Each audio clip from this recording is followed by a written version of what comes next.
আসসালামু আলাইকুম এভরিওয়ান। আমি এখানে চাপের লাড়া বানাবো, সেই জন্য কাঁচামরিচ, পেঁয়াজ এবং রসুন ছোটো ছোটো করে কেটে নিয়েছি। খুব সুন্দর করে 3টে চ্যাপা খুব ভালোভাবে ধুয়ে নিতে হবে। যেহেতু এখানে আমি কাঁচামরিচগুলো ভেজে নেব এবং রসুনগুলো দিয়ে নিচ্ছি। এখানে খুব ভালোভাবে ভেজে নিতে হবে লাল লাল করে।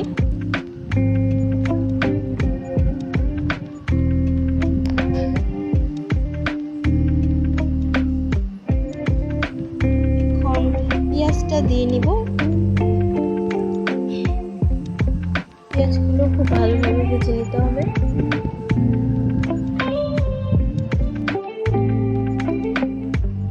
এখানে আমি চাপাগুলো দিয়ে নিয়েছি, খুব সুন্দর করে ভেজে নিব। এখন ভাজা হয়ে গেছে। কাঁচামরিচ রসুন আগে বেটে নিই, তারপর পেঁয়াজ আর চাপাটা দিয়ে নিব। চাপাটা আর পেঁয়াজটা দিয়ে নিলাম, সুন্দর করে বেটে নিব। খুব ভালোভাবে মিহিন করে বেটে নেবেন, না হলে কিন্তু খাবার সময় গালে কাঁটা ফুরে যেতে পারে। খুব ভালোভাবে বাটতে হবে। দেখুন আমার আম্মু কত ভালোভাবে বাটছে। সুন্দরভাবে বেটে নিতে হবে। বাটা শেষ। এখন আমি এটা তেলে লবণ এবং হলুদ দিয়ে ভেজে নেব। আপনারা যদি চ্যাপার ভর্তা খেতে চান, সেক্ষেত্রে কিন্তু আপনারা বাটার সময় লবণটা অ্যাড করে দিবেন, তাহলে চ্যাপার ভর্তা হয়ে যাবে। কিন্তু আমার তো চ্যাপার লাড়া অনেক পছন্দ, সেই জন্য আমি এটা তেলে হলুদ লবণ দিয়ে মাকে বলি সবসময় ভেজে দিতে। তো সেই জন্য আমি এটা ভেজে নিচ্ছি। আপনারা চাইলে ভর্তাও খেতে পারেন, আবার লাড়াও খেতে পারেন, যার যেটা চয়েস।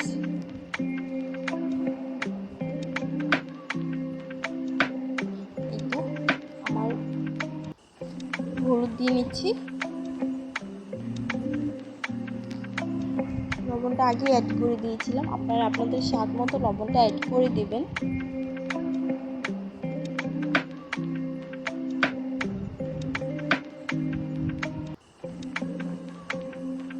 সুন্দর করে ভেজে নিতে হবে, একদম লাল লাল করে ভেজে নেবেন। দেখবেন চ্যাপার লাড়ার স্বাদটাই অন্যরকম। আমার খুবই পছন্দ চ্যাপার লাড়াটা, সেই জন্য তেল একটু বেশি করে দিয়ে ভেজে নিই। তেলটা কম হলে কিন্তু ভালো লাগবে না, তাই আমি আবার তেলটা অ্যাড করে নিলাম।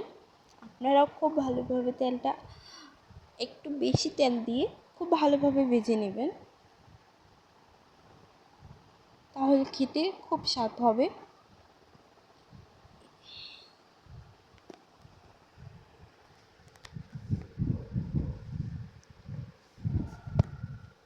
আপনারা এটা খুদের ভাত, বউ ভাত বা সাদা ভাত যে কোনো খাবারের সাথে খেতে পারেন। এত সুস্বাদু এই খাবারটা, প্লিজ একবার হলেও এটা ট্রাই করবেন। এটা কিন্তু খুবই সুস্বাদু খেতে, আমার তো খুবই পছন্দ।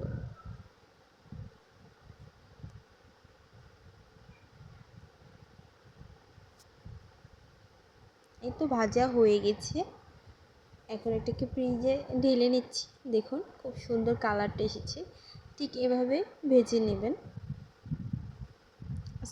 আমার রান্নার রেসিপিটি ভালো লাগলে অবশ্যই সাবস্ক্রাইব করুন।